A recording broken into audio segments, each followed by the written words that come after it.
आज का ये एपिसोड शुरू करने से पहले एक छोटी सी बात।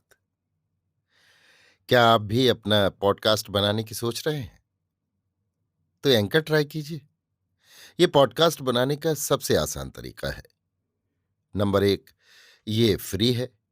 नंबर 2, इसमें कई सारे ऐसे टूल्स हैं जो आपको अपने फोन और कंप्यूटर पर रिकॉर्ड और एडिट करने की फैसिलिटी देते हैं।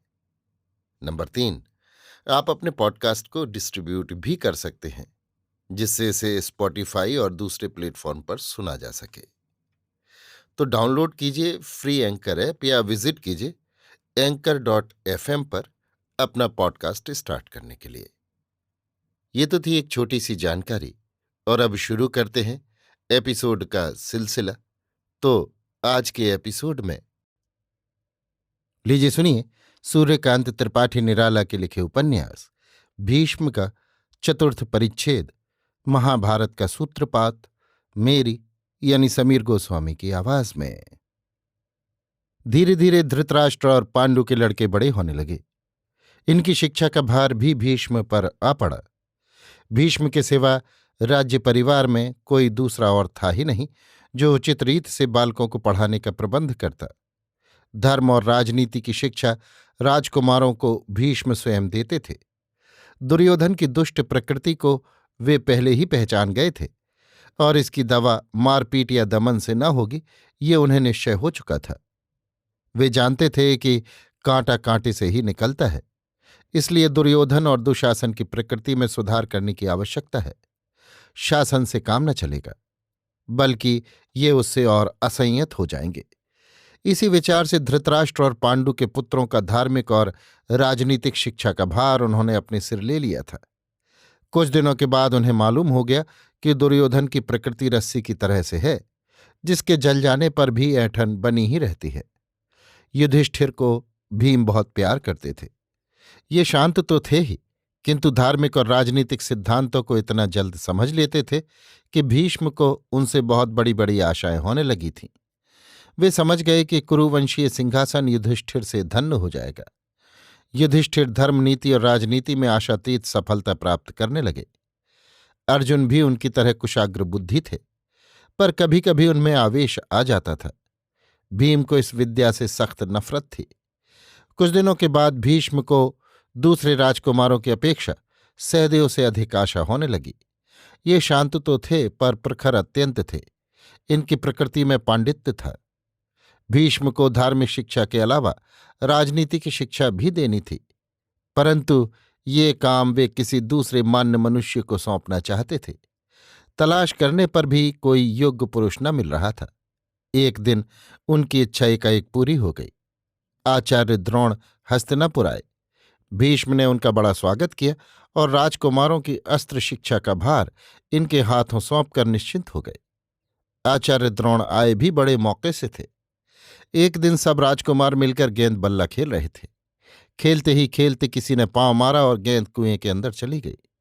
लड़के कुएं के ऊपर से नीचे की ओर झांकते और हताश भाव से एक दूसरे का मुख ताकने लगते।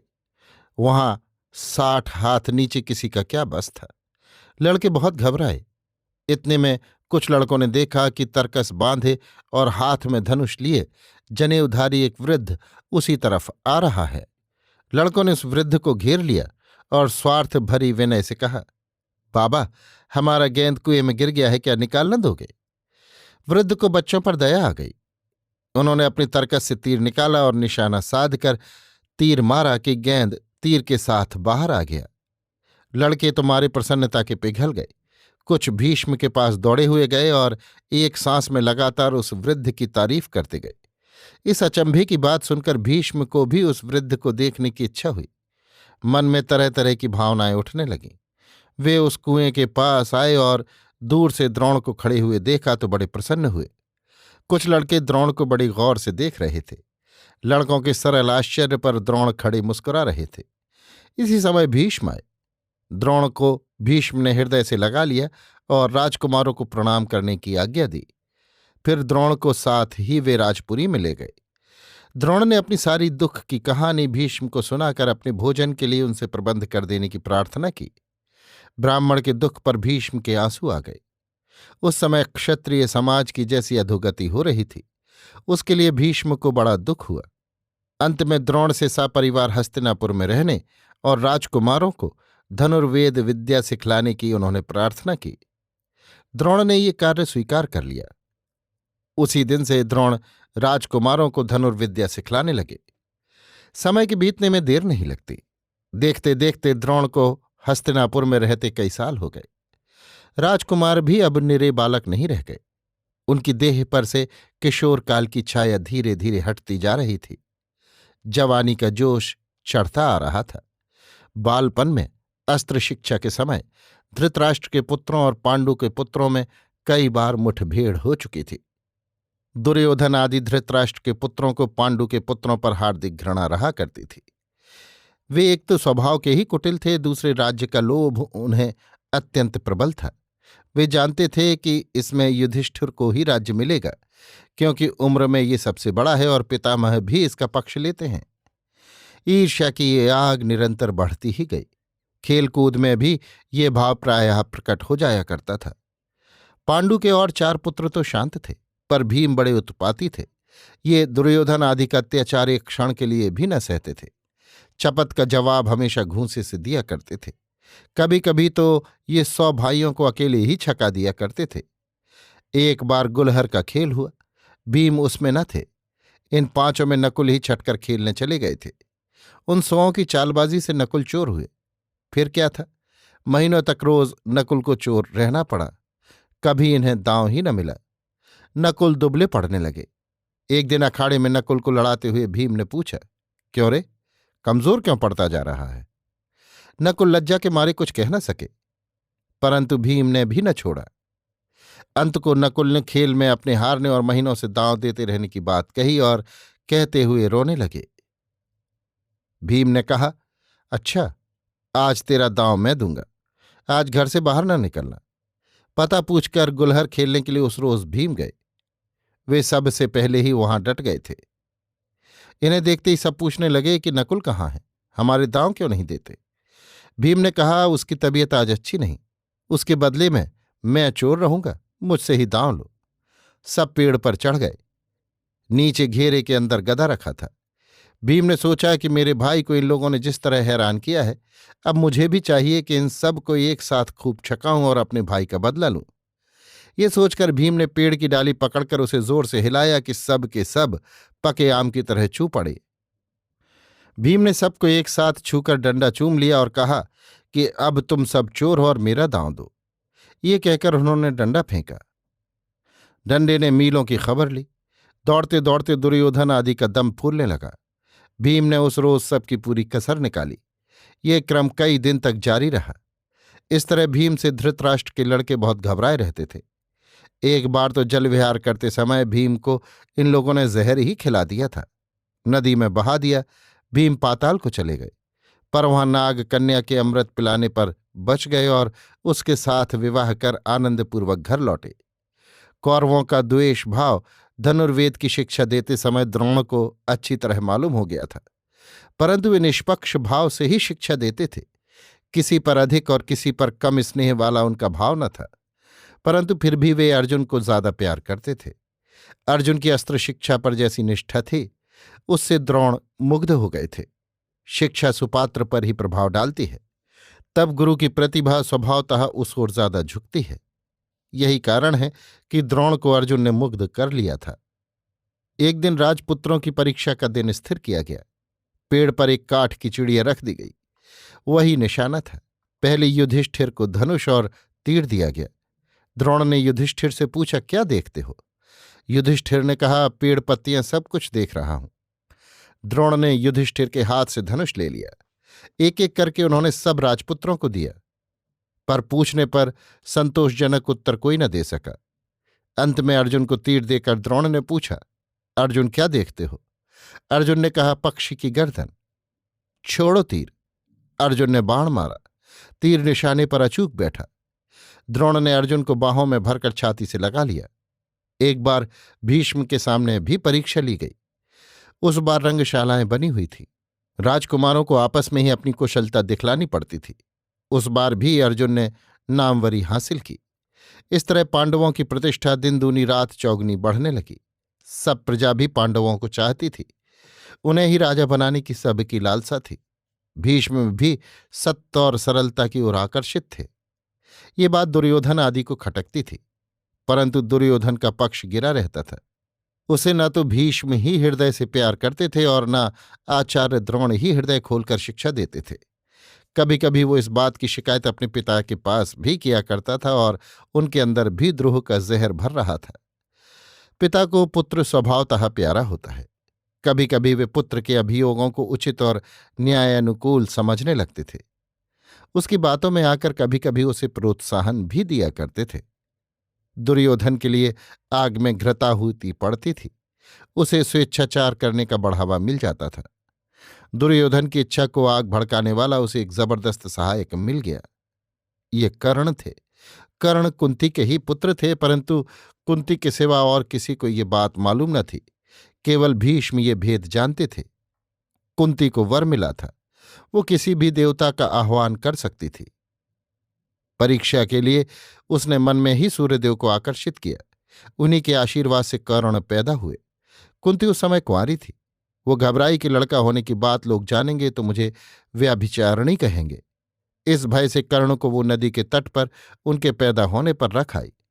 रथ हाँकने वाले सारथी की स्त्री कर्ण को नदी के किनारे से उठा लाई और पुत्रवत कर्ण को पाला पोसा। कुछ बड़े होकर कर्ण परशुराम के पास अस्त्राभ्यास करने के लिए चले गए। वहां से पारंगत होकर लौटे। रंगशाला में जिस दिन अर्जुन की विजय रही, उस दिन कर्ण भी वहां मौजूद थे। ये अर्जुन से लड़ना भी चाहते थे, परंतु द्रोण के ये कहने पर कि राजपुत्र के साथ सूतपुत्र को स्पर्धा का भाव न रखना चाहिए, उन्हें रुक जाना पड़ा।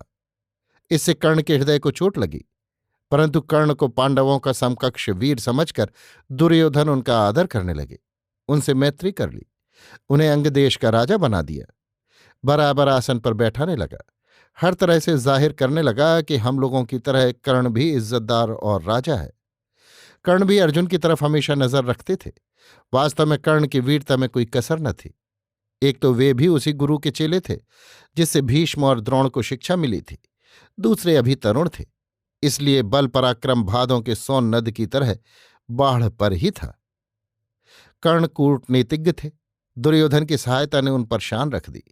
उनकी नीतिमत्ता सहस्त्रमुखी होकर पांडवों की नींव खोद कर बहा देने के विचार में तल्लीन रहने लगी। दुर्योधन की लालसा लता के लिए वसंत ऋतु आ गई। कर्ण के साथ विचार करके उसने निश्चय किया कि लाख का घर बनाकर उसमें पांडवों से रहने के लिए कहा जाए। जब ये उसके अंदर जाएं, तब बाहर से उसमें आग लगा दी जाए। बस इसी तरह सांप भी मर जाएगा और लाठी भी न टूटेगी। भीष्म को दुर्योधन की तरफ से पूरी उदासीनता हो गई थी। उसकी रग वे परख गए थे। मेल अब कुरुवंश के लिए चांद का खिलौना है, ये उन्हें निश्चित हो गया था। इसलिए अब किसी पक्ष की तरफ वे ध्यान न देते थे। उनकी उदासीनता धृतराष्ट्र को खटकती थी। उन्हें संदेह था कि भीष्म सबको एक आंख से नहीं देखते। ये भाव दुर्योधन के दर्द की खासी दवा हो गया। एक तो तलवार, तिस पर दुश्मन के हाथ वाली कहावत चरितार्थ हो गई। जब लाख का मकान बन गया, तब धृतराष्ट्र ने अपने भतीजों को बुलाया और कहा कि तुम लोगों ने वारणावत नगर तो अभी नहीं देखा होगा, हाल ही में बना है, बड़ा अच्छा है, जाओ देखो। ऐसा सुंदर नगर कभी न देखा होगा। सब लोगों को साथ ले जाना ही अच्छा होगा। अपने ताऊ की आज्ञा युधिष्ठिर कब टाल सकते थे। उनको प्रणाम कर देखने की स्वीकृति देकर वे वहां से चले आए।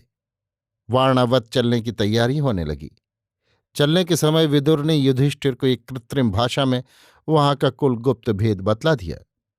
वो भाषा युधिष्ठिर भी जानते थे। युधिष्ठिर को विदुर ने बतला दिया कि बचने का एक ही उपाय है। बीच में एक स्तंभ लगा हुआ है, उसे उखाड़ डालना। उसके नीचे सुरंग मिलेगी, उसी से होकर बाहर निकल जाना। अस्तु युधिष्ठिर उस मकान में गए। उनकी परीक्षा लेने के लिए कि वे उस मकान में रहते हैं या नहीं, उनके साथ पुरोचन नाम का एक गुप्तचर कर दिया गया था। रात को उस लाख के भवन में आग लगा दी गई। देखते ही देखते भवन धधकने लगा। उससे गलकर लाख चूने लगी। पांडवों के प्राणों पर संकट आ पड़ा। युधिष्ठिर ने भीम से कहा, भीम, बीच में ये खंभा गड़ा है, इसे उखाड़ डालो। भीम उससे भिड़ गए। खंभे में कुछ बल तो था ही नहीं, वो एक बाहरी दिखावा भर था। जरा सा जोर मारते ही उखड़ गया। नीचे राह दिखाई दिया, उसी से पांडव निकल भागे। पुरोचन मकान में रह गया। सुबह को उसकी जली हुई हड्डियां मिली। उस दिन एक विषादी अपने 5 पुत्रों के साथ वहां आकर रही थी। लाख के गल का टपकने पर उसके साथ उसके 5 पुत्र वहीं स्वाहा हो गए। सुबह को वार्णावत नगर के लोग पांडवों की तलाश में आए और लाख कुरेदने लगे तो पहले पुरोचन और पीछे से निषादी के साथ उसके 5 पुत्र की लाशें मिलीं। लोगों का दिल दहल गया। लोग कलेजा थाम कर रह गए। धृतराष्ट्र को सब कोसने लगे। सबको विश्वास हो गया कि ये बूढ़े की ही चाल है। उनके मत्थे कलंक मढ़कर उनके पुत्रों के बुरे परिणाम पर विचार करते हुए लोग लौट आए। इधर लाख भवन से निकलकर गंगा पार हो पांडव लगातार दक्षिण की ओर बढ़ने लगे। किसी को कभी चलने की आदत तो थी ही नहीं। कुंती और चारों भाई बहुत थक गए थे। भीम ही उनमें मजबूत और सारी विपत्तियों को झेलने वाले तंदुरुस्त जवान थे। इन्होंने सबको अपने ऊपर चढ़ा लिया और रास्ते का घोर वन पार करने लगे। वहां एक राक्षस हिडम्ब नाम का रहता था। उसे मारकर उसकी बहन के साथ भीम ने विवाह कर लिया। वहां से चलते हुए सब लोग एक गांव में पहुंचे। यहां भीम ने बक राक्षस का संहार किया। यहां पांडवों को द्रौपदी के स्वयंवर की खबर मिली। भीम और अर्जुन दोनों स्वयंवर देखने गए। देश विदेश के राजा महाराजा वहां एकत्र थे। दुर्योधन भी कर्ण के साथ आया था। द्रौपदी के विवाह की एक शर्त थी। आकाश मार्ग में एक मछली रखी गई थी। उसके नीचे एक चक्र अविराम भाव से घूमता था। उसमें एक छेद कर दिया गया था। नीचे जल में उसकी छाया पड़ रही थी। उसी छाया को देखकर लक्ष्य भेदना था। कहा गया कि जो कोई इस लक्ष्य को बेधेंगे उन्हीं के साथ द्रौपदी का विवाह होगा। जितने राजा थे एक एक बार सबने आजमाइश की, पर बहुतों से तो धनुष भी न उठा। सब राजा जब हार गए तब ब्राह्मणों के बीच से अर्जुन लक्ष्य भेद करने के लिए उठे। ब्राह्मणों ने शंख ध्वनि द्वारा उनको प्रोत्साहन दिया। अर्जुन ने बात की बात में धनुष उठा लिया। धनुष उठा 5 शर संयोजित किए। नीचे छाया में लक्ष्य का प्रतिबिंब देखकर तीर छोड़ दिए। निशाना ठीक लगा। मछली नीचे आ गई। चारों ओर जय जयकार होने लगी। द्रौपदी ने अर्जुन के गले में जयमाला डाल दी। राजा इस पर बहुत बिगड़े, पर कोई अर्जुन का बाल बांका न कर सका। भीम और अर्जुन दोनों ने सब राजाओं को परास्त कर दिया। निस्सहाय पांडवों को महाराज द्रुपद की सहायता मिली। इसके बाद माता की आज्ञा से द्रौपदी के साथ विवाह किया गया। इधर दुर्योधन हस्तिनापुर वापस आया और ब्राह्मण वेशधारी लक्ष्य भेद करने वाले का पूरा परिचय जानने के लिए व्याकुल हो उठा। अंत में यही विश्वास किया कि पांडव जीवित हैं। कर्ण के साथ उसने कितने ही उपाय सोचे। पांडवों के मारने के लिए बड़ा प्रबंध किया। धृतराष्ट्र को खूब उभाड़ा। उनके दिल में अच्छी तरह ये बात जमा दी गई कि पांडव अगर जीते रहेंगे तो हमें हस्तिनापुर में सुख से न रहने देंगे। वे बाहर बाहर लड़ाई का प्रबंध कर रहे हैं। हम लोगों को सावधान हो जाना चाहिए। दुर्योधन की बातों पर धृतराष्ट्र को विश्वास हो गया। उन्होंने कहा कि भीम के रहते पांडवों से लोहा लेना बहुत मुश्किल है। भीम अगर पश्चात भाग की रक्षा करता रहे तो त्रिलोक भी एकत्र होकर अर्जुन को परास्त नहीं कर सकता। सलाह के लिए भीष्म भी बुलाए गए। भीष्म ने कहा, पांडवों से वैर करना हमें बिल्कुल अनुचित जंच रहा है। मेरे साथ जो संबंध गांधारी के पुत्रों का है वही उनका भी है। धर्मानुसार उन्हें आधा राज्य बांट देना ही ठीक है। जिस तरह दुर्योधन सोचता है कि ये मेरे पिता का राज्य है, उसी तरह पांडव भी सोचते होंगे। इसलिए मित्र भाव से भाई को उसका हिस्सा दे देना हर तरह से उचित होगा। हमें विश्वस्त सूत्र से मालूम हुआ है, लाख भवन में पांडवों के जल जाने की खबर फैलने के साथ ही तुम्हारी अख्याति भी फैली थी। लोग तुम्ही को दोषी बतलाते थे और ये निश्चय समझो कि पांडव अगर बचे रहेंगे तो इंद्र भी सहायता करके तुम्हारी रक्षा न कर सकेंगे। वे अपने पिता का राज्य अवश्य ले लेंगे। इसलिए अगर अपनी भलाई चाहते हो तो पांडवों को आधा राज्य जरूर दे दो। द्रोण की भी यही राय है। अभी आप सुन रहे थे सूर्यकांत त्रिपाठी निराला के लिखे उपन्यास भीष्म का चतुर्थ परिच्छेद महाभारत का सूत्रपात, मेरी यानी समीर गोस्वामी की आवाज में।